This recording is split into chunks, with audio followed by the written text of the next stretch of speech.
এক সময়ের কথা, এক গ্রামে এক কৃষক বাস করত। তিনি খুব পরিশ্রমী ছিলেন এবং তার একটি ছোট্ট জমি ছিল। সেখানে তিনি ফসল ফলাতেন।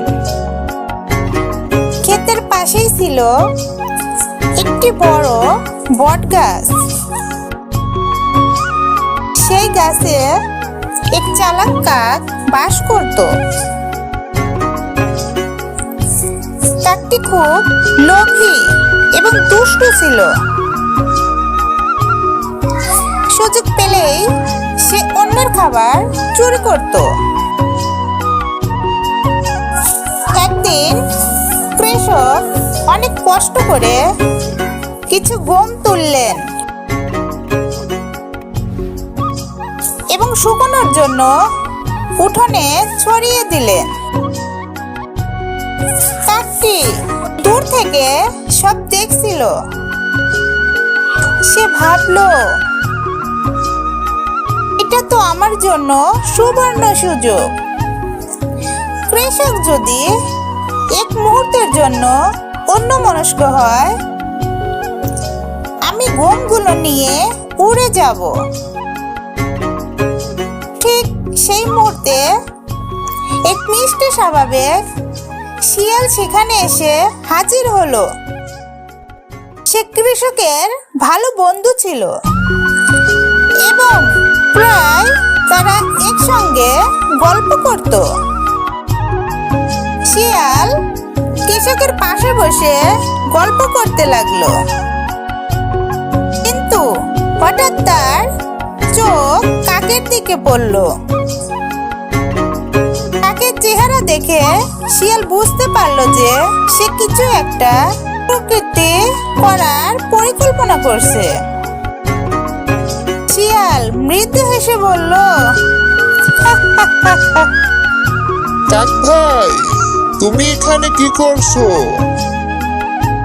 কাক প্রথমে কিছুই বলল না, কিন্তু কিছুক্ষণ পর ধরা পড়ে যাবে বলে সে বলল, আমি তো শুধু দেখছিলাম কৃষক কেমন পরিশ্রমী, তাই না? শিয়াল বুঝতে পারলো যে কাক কিছু একটা ফন্দি আসছে। সে কৃষকের কানে কানে ফিস ফিস করে বলল, কাকটি কিন্তু খুব চালাক। ওর চোখ তোমার গমের দিকে, সাবধান হও। কৃষক তখনই একটা কৌশল আঁটলো। তিনি কাকের দিকে তাকিয়ে মিষ্টি হেসে বললেন, কাক ভাই, তুমি যদি আমার জন্য একটু সুন্দর গান গাও, তাহলে আমি তোমাকে কিছু গম উপহার দেব। কাক ভাবলো, এবার তাহলে গম পাওয়া আরো সহজ হয়ে গেল। সে খুশি মনে ডাকতে শুরু করলো,